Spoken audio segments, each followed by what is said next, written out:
and integrity as it were. But what we do is to actually see how we can leverage technology to do some of the things that we do. One of our flagship projects is the Transparency and Integrity Index. Of course, you know about the CPI, that is the Corruption Perception Index by the Transparency International. That seems to be the one that many people get to know about. For us, we want to see how we can develop an homegrown index to monitor how transparent public institutions are. And so in 2021, we developed that index to mark the United Nations Day for Universal Access to Information. And so we're interested in how accessible are government information.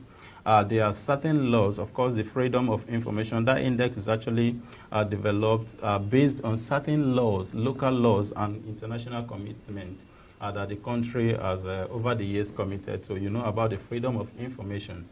For instance, Section 2 of the Freedom of Information actually highlighted the importance of proactive disclosure. And so as an MDA, you're actually mandated to proactively disclose certain information on your public portals. And so we are interested in how you have been able to fulfill that aspect of the law, for instance. If you check the Fiscal Responsibility Act, for instance, Section 47, 48 thereabout talked about MDAs actually publishing the audited report about 6 months after a budget cycle. But if you ask yourself, how many MDAs actually do that today? The percentage is nowhere. And that is the question I was going to ask you. So what happened if they fail to do this? Well, are you policing them? Are you making some recommendation? Are you taking some steps against that? Unfortunately, we don't have the power of enforcement, but what we do is to collaborate with agencies of government. When we developed that index in 2021, the highest ranked organization scored 33-point-something%, which according to our rating is very low, in terms of transparency, proactive disclosure of information based on 5 variables, which include website integrity, open procurement, budget and financials, human resources and inclusion, and all of the other variables, sub-variable under it. The highest ranked organization, scored 33. But when we decided that we can't continue like this because we don't have enforcement power, we don't have the ability to force a government agency to publish this information. So we decided to partner with a government institution, the Bureau of Public Service Reforms. It's actually a focal point for government reforms, in the public service. And we saw that there was improvement in terms of rankings, in terms of performances of agencies in the following year. The highest rank at the time, in 2022, scored about 58.7%, which was for us an improvement. In 2023, it jumped to 73%. And so we discovered that we cannot enforce.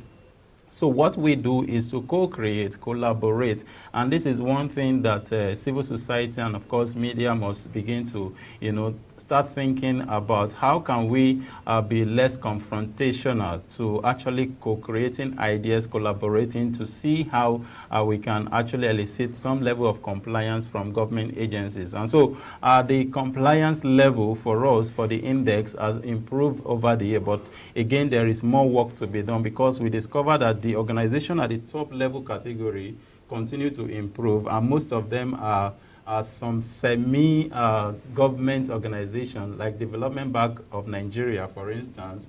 It has a PPP arrangement, and so it's not strictly government. And so some of these organizations that are doing well in the index are organizations that do not have the core civil service operations in the way they actually carry out their activities. And so enforcement is important. But for us, what we think is this: if we put this information out there for agencies of government who enforce law to see, we expect them to feast on the information provided by these agencies. Because if you go to our portal, and of course the ranking data for this assessment, you will see that some information, some agencies of government have claimed so and so that they have done this. So we expect the EFCCs, we expect the ICPC, and every other law enforcement agency to actually feast on them. We also expect the media to highlight some of the content, so-called, that some of these agencies claim, they have executed in their various agencies, you know. So we don't have enforcement power, unfortunately, but we continue to advocate and harp on them for media to feast on them on one side, and of course for law enforcement agencies to also check, you know, to see whether the information you provide for the citizens are actually correct. Then beyond all of that is the role of citizens.